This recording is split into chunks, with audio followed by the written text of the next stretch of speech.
মাননীয় রাজ্য সভাপতি শ্রী শ্রমিক ভট্টাচার্য আনুষ্ঠানিকভাবে অফিসে রাজ্য সভাপতির চেয়ার তিনি আজকে গ্রহণ করলেন, ফিজিক্যালি আর কি যাকে বলা উচিত। আমরা সবাই সেখানে উপস্থিত ছিলাম। আমি, আমাদের সর্বভারতীয় সাধারণ সম্পাদক মাননীয় শ্রী সুনীলজি বনসাল, মাননীয় মঙ্গল পাণ্ডেজি যিনি আমাদের এই রাজ্যের পর্যবেক্ষক, মাননীয় সহ পর্যবেক্ষক শ্রী অমিত মালব্য মহাশয়, রাহুল সিনহা মহাশয় এবং অন্যান্য নেতৃত্ব, আমাদের প্রাক্তন মন্ত্রী দেবশ্রী চৌধুরী থেকে শুরু করে আরো অনেক নেতৃত্ব উপস্থিত ছিলেন। তার সাথে সাথে আজকে আমাদের জন্য ভারতীয় জনতা পার্টির প্রত্যেকটি কার্যকর্তা তথা কর্মীর জন্য আজকে এক স্বস্তির দিন। স্বস্তি এই জন্য যে 21 সালে যখন ভোটের ফলাফল বেরিয়েছিল, আমাদের মানিকচক যে বিধানসভা, সেই বিধানসভাতে জালালপুর গ্রামে বিজেপির হয়ে ভোট দেওয়ার জন্য, প্রচার করার জন্য এক বিজেপি কর্মী 9 বছরের নাবালিকা মেয়ে, তাকে ধর্ষণ করেছিল আসামি রফিকুল ইসলাম ওরফে ভেলু মাস্টার, যে তৃণমূলের রাজনৈতিক ব্যক্তিত্ব, রাজনৈতিক নেতা। আজ আমরা স্বস্তির দিন, কারণ প্রথম 2021 সালের যারা অপরাধী ছিল, এরকম প্রচুর অপরাধী তাদের বিরুদ্ধে মামলা হয়েছে, আজকে প্রথম কনভিকশন হয়েছে। প্রথমে মানিকচক থানায় কেস হয়, ন্যাশনাল হিউম্যান রাইটস কমিশন আসে এবং তার ভিত্তিতে সিবিআই কেস রেজিস্টার করে, কেস রুজু করে এবং রুজু করে ইনভেস্টিগেশন শুরু করে, চার্জশিট দেয় এবং এই মামলায় 22 জন সাক্ষ্য দেন। 22 জনের সাক্ষ্য নেবার পর মহামান্য আদালত, এডিজে সেকেন্ড কোর্ট, আজকে সেই অপরাধীকে, যে সেই সময় তৃণমূলের ক্ষমতার দম্ভে মদমত্ত হয়ে ভারতীয় জনতা পার্টির কর্মীর, ভারতীয় জনতা পার্টি সমর্থকের নাবালিকা মেয়েকে ধর্ষণ করেছিল, আজকে এডিজে সেকেন্ড কোর্ট তাকে যাবজ্জীবন কারাদণ্ডের নির্দেশ দিয়েছে। তার সাথে 50,000 টাকা জরিমানা, অনাদায়ে আরো 6 মাস সশ্রম কারাদণ্ডের আদেশ মহামান্য আদালত দিয়েছে। তাই আমি মনে করি আজকে কিছুটা হলেও ভারতীয় জনতা পার্টির কর্মীরা কিছুটা হলেও স্বস্তি পাবে, কিছুটা হলে বুকের জ্বালাটা কমবে। এছাড়াও ভিকটিমকে 3 লক্ষ টাকা কম্পেনসেশন দেওয়ার জন্য সেই আদেশ মহামান্য আদালতের তরফ থেকে এসেছে। প্রথম 2021 সালের পর কোনো একজন ব্যক্তি আজকে কনভিকশন হলো, অর্থাৎ সাজা হলো। এবং এর সাথে সাথে অন্যান্য কেসেও আপনারা জানেন, বেলেঘাটাতে আমাদের কর্মীকে মারা হয়েছিল, সে লাইভ করতে করতে মারা গেছিল।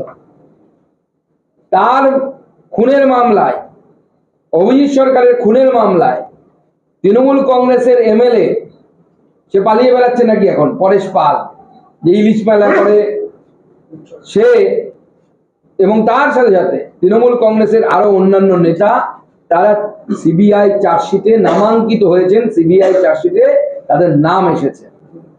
এর সাথে সাথে বীরভূমের সদাইপুর, সেখানেও আমাদের ভারতীয় জনতা পার্টির কর্মী বুথে বসেছিল বলে তার স্ত্রীকে রেপ করা হয়েছিল। 5 জন, মমতা বন্দ্যোপাধ্যায় যাদেরকে দুধেল গায়ে বলে, কেউ কেউ লুঙ্গি বাহিনী বলে, তারা সুপ্রিম কোর্টে আদেশ অবধি গেছিল। টাকার জোর তো কম নেই, কয়লার টাকা, পাথরের টাকা, সেই টাকা নিয়ে এরা সুপ্রিম কোর্ট অবধি গেছিল বেলের জন্য। আজকে সুপ্রিম কোর্ট তাদের বেল নাকচ করে দিয়েছে এই ধর্ষণ মামলা।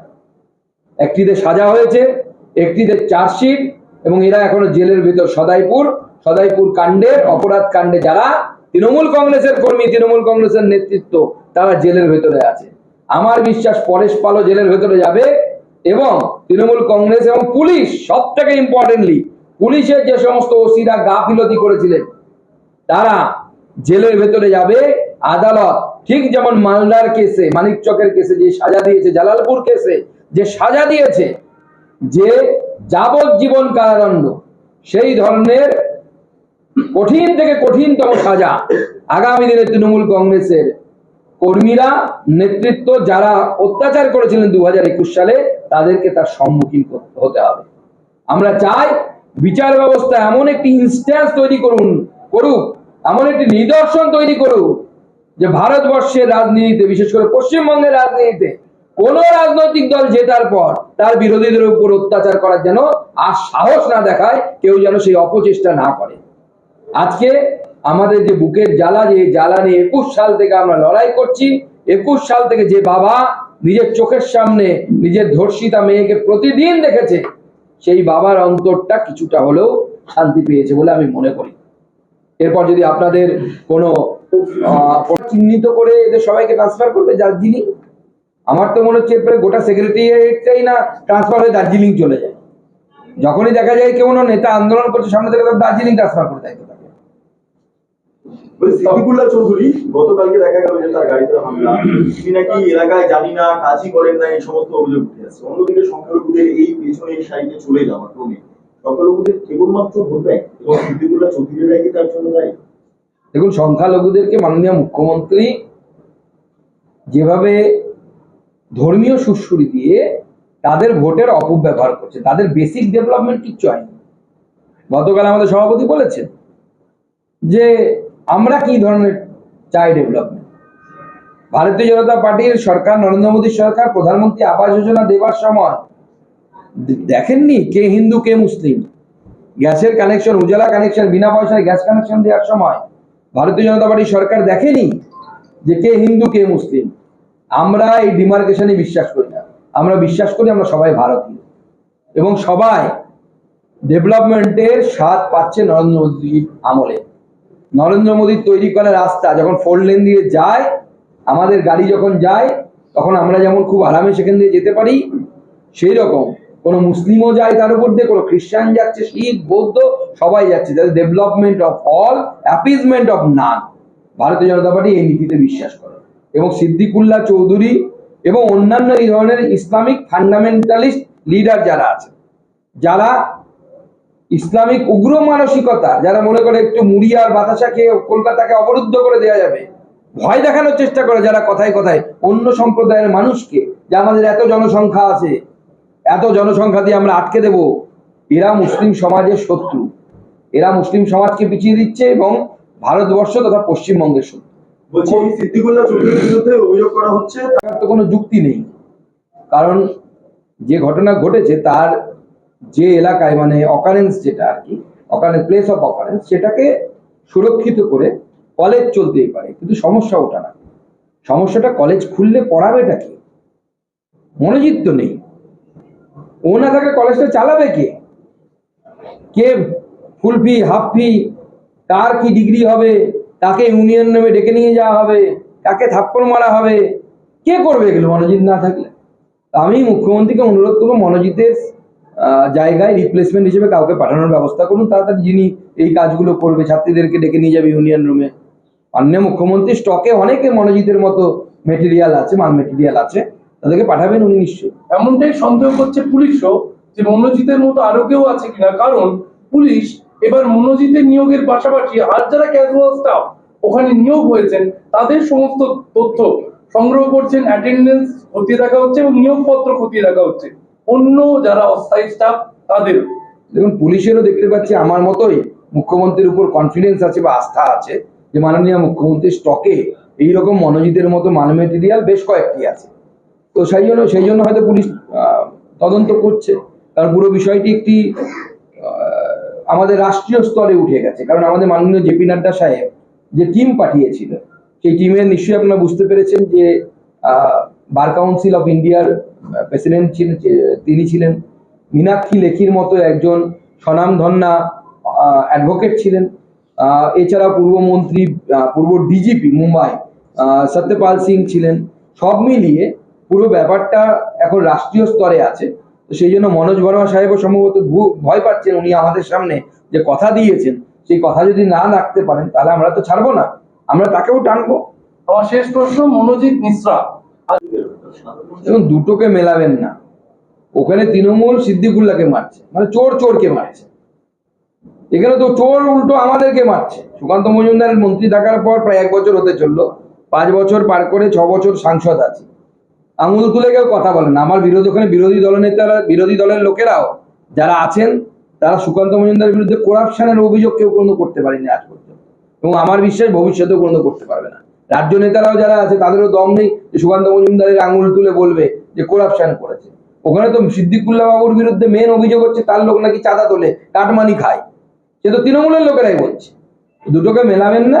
রাজ্যের আইন শৃঙ্খলা পরিস্থিতি তো ভয়ঙ্করতম জায়গা, সে বিষয়ে কোনো সন্দেহ নেই।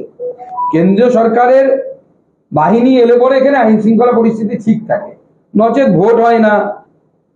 কেন্দ্রীয় সরকারের বাহিনী না থাকলে বাহিনীর উপস্থিতিতে অনেক সময় কাউন্টিং হলে দুষ্কৃতীরা ঢুকে যায়, মহিলাদের উপরে এই ধরনের অত্যাচার, পোস্টপল ভায়োলেন্সের যা ঘটনা ঘটেছিল, যেটুকু রিপোর্টিং হয়েছে এবং যা শাস্তি পাচ্ছে বা যেটুকু কেস নথিভুক্ত হয়েছে সে তো সামান্য, সূচের আগায় যতটুকু মাটি ওঠে ততটুকু। বাকি কত মহিলা তার উপর ঘটে যাওয়া অত্যাচারকে বলতে পর্যন্ত পারেন। ইউনিয়ন রুম বন্ধ করার জন্য আদালতের কালকের যে রায় আমাদের এই বিষয়ে বিশেষ কিছু বলার নেই।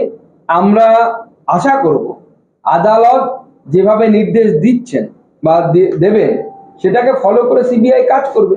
আদালত যদি 18 জনকে গ্রেপ্তার করার কথা বলে থাকে তো গ্রেপ্তার করতে হবে তাড়াতাড়ি। এতদিন হয়নি বলে বসে থাকলে তো হবে না। যারা আগামী দিনে যেন গ্রেপ্তার হয় আমরা সেটাই আশা রাখবো। পরেশ পাল তো পালিয়ে গেছে, পরেশ পাল পগার পার হয়ে গেছে। অপেক্ষা করুন, তৃণমূলে পগার পার হবে। এইভাবে তৃণমূলকে খুঁজে পাওয়া যাবে না রাজ্যে, অন্য রাজ্যে গিয়ে আশ্রয় নিন। বিচারক বলছেন চার্জশিটে যাদেরই নাম আছে, কোনো বিধায়ক হোক, কোনো প্রাক্তন আইসি হন, তাদেরকে আদালতে অ্যাপিয়ার করেই একমাত্র বেল নিতে হবে। এবার এই যে বেল নেওয়ার পরেশ পাল ভাইদের পক্ষে আদালতে যেতে হবে, তাও জানিয়ে দিলেন বিচারক। দেখুন, বিচারকও জানেন যে তৃণমূল কংগ্রেসের অনেক টাকা পয়সা আছে, তারা বিভিন্ন উকিলদেরকে দাঁড় করিয়ে হয়তো জামিন নিয়ে পালিয়ে বাঁচার চেষ্টা করবেন, এটা নতুন কিছু নয়। তবে আদালতের এই রায়ের ফলে অন্ততপক্ষে তৃণমূল কংগ্রেসের যারা নেতা নেতৃত্ব আছে, যারা এই কেসের সাথে যুক্ত, তাদেরকে কমসে কম আদালতের সামনে সশরীরে হাজির হতে হবে। আর তার আগে যদি সিবিআই তাদের গ্রেপ্তার করে, আমি তো চাইবো সিবিআই তাদেরকে গ্রেপ্তার করুক জামিন নেওয়ার আগেই। তবে মহামান্য আদালতের সামনে সিবিআইকে এটাও আনা উচিত যে এক সময় আমাদের এক পুলিশ কর্তাকে গ্রেপ্তার করতে গিয়ে সিবিআইকে কি সমস্যার সম্মুখীন হতে হয়েছিল।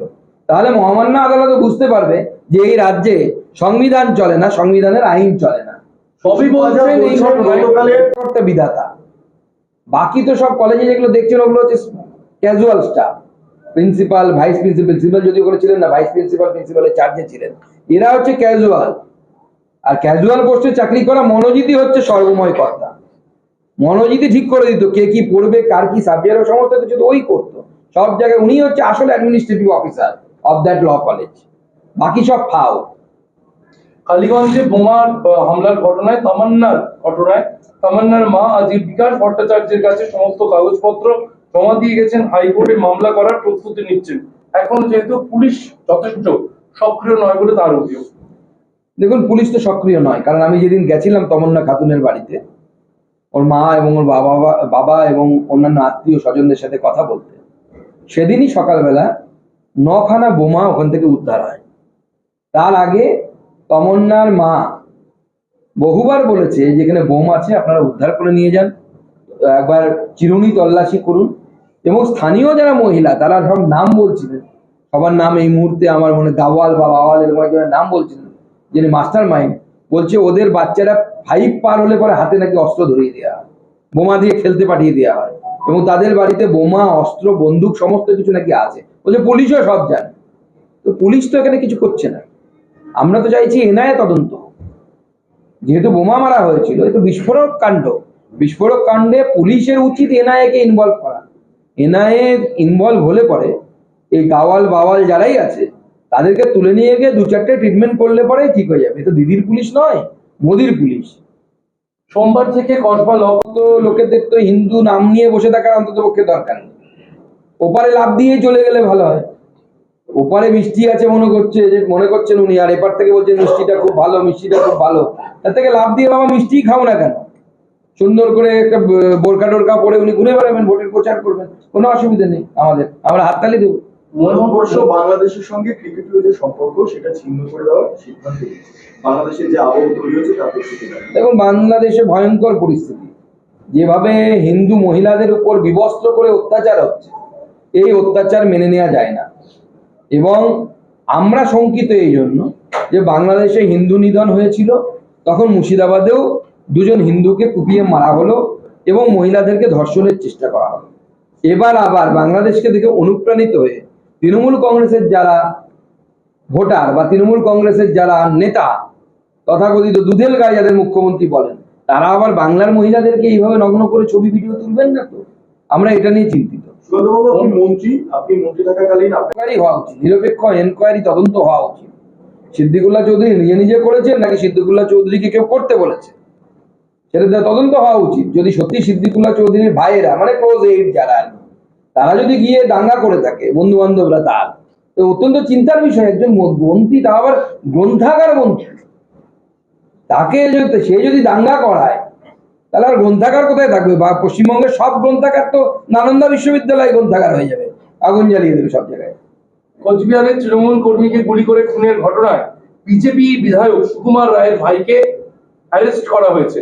এটি তৃণমূলের তরফে তারা যে সাংবাদিক সম্মেলন করে বলেছে, এরা শুধু মুখে বিজেপি হিংসার কথা বলেন না, এটা ঘটায়ও, এবং তার প্রমাণস্বরূপ এই ঘটনাকে কোচবিহারের তৃণমূল কর্মী গুলিবিদ্ধর ঘটনায় সুকুমার রায়ের ভাইকে গ্রেপ্তার। দেখুন, তৃণমূল কংগ্রেসের মুখে এই ধরনের কথা মানায় না।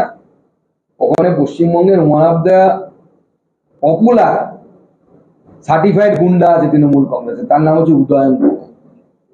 আর তারপরে সুকুমার রায় আমাদের এমএলএ এবং লড়াকু নেতা, তার ভাইকে যেভাবে গ্রেপ্তার করা হচ্ছে, আমার কাছে যা খবর, ওখানে তৃণমূলের গোষ্ঠীদ্বন্দ্বের জন্য পুরো বিষয়টি হচ্ছে। কে পয়সার ভাগ নেবে এই নিয়ে মারামারি দুপক্ষের মধ্যে, সব জায়গাতে তো ওটাই চলছে এখন এই মুহূর্তে। তাহলে নয়, তৃণমূল কংগ্রেস অনুমোদিত হিংসা হচ্ছে, আপনারা ভুল বুঝছেন। কসবা কলেজে, কসবাতে সাউথ ক্যালকাটা ল কলেজে যে ধর্ষণটা হয়েছে, ওটাও তৃণমূল কংগ্রেস অনুমোদিত ধর্ষণ। এখন সবার সামনে চলে এসেছে বলে বিষয়টা একটা কেউ কেউ নিন্দা করছে, নিন্দনীয় বলছেন। কিন্তু তৃণমূল কংগ্রেস এই ধরনের হিংসাকে সমর্থন করে।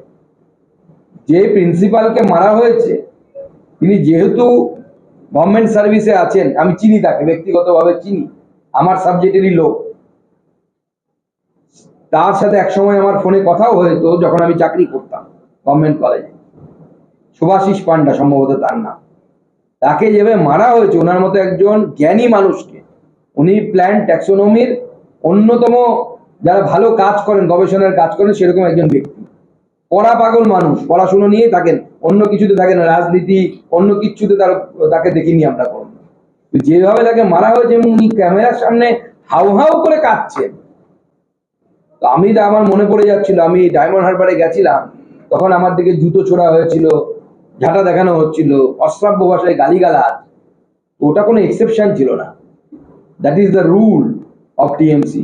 টিএমসি এই নীতিতেই বিশ্বাস করে যে সুকান্ত মজুমদার হলে জুতো মারবে, আর প্রিন্সিপাল হলে তাকে থাপ্পড় মারবে, এটাই হচ্ছে।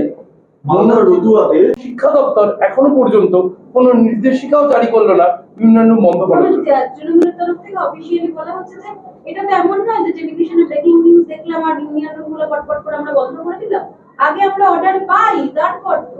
দেখুন, যতদিন আশ আছে যতদিন তো চাষ করতে হবে, তো মানে যতদিন সুযোগ আছে ততদিন মালটা কামাই করে নি ওখানে, তো অফিসটা খোলা রেখে।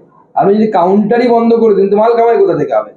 ওটা তো মাল কালেকশন করার কাউন্টার, তো কাউন্টার যতদিন লংজিভিটি বাঁচানো যায় আর কি।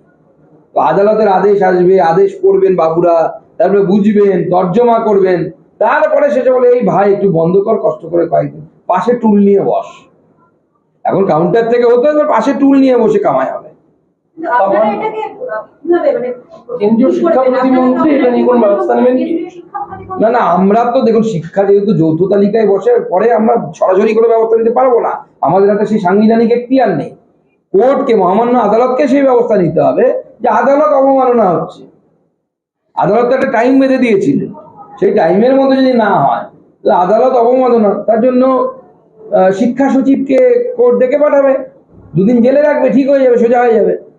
আপনার মা বিকাশ ভট্টাচার্য, আজকে যদি সোনালী ম্যাডামের কিছু হয়, উনি ডাক্তারখানায় হসপিটালে যান, ডাক্তারবাবুদের যদি কোনো সমস্যা থাকে, হার্ট অ্যাটাক হয়, ডাক্তারবাবু বলবে আগে সমস্যাটা মিটুক, তারপর আমি হার্টের অপারেশনটা করবো, ভালো লাগবে? এতগুলো ছেলের ভবিষ্যৎ নিয়ে ছিনিমিনি খেলা হচ্ছে। এইভাবে যদি চলতে থাকে, আগামী দিনে তৃণমূল কংগ্রেসের নেতা মন্ত্রীদেরকে দেখলে পরে জনগণ বা সরকারের লোকেদেরকে দেখলে পরে ছাত্র জনতা যুব তারা একত্রিত হয়ে এদের ঝাঁটাপেটা করবে, সেই দিন আসছে।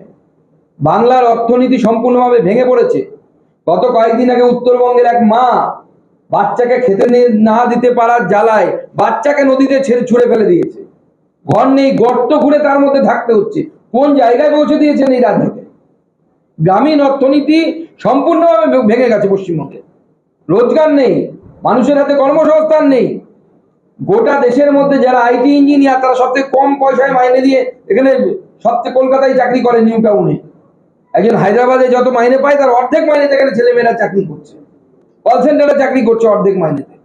কোন জায়গায় পৌঁছে দিয়েছি এই রাজ্যটাকে? সব দপ্তরে 2 ঘন্টার কর্ম।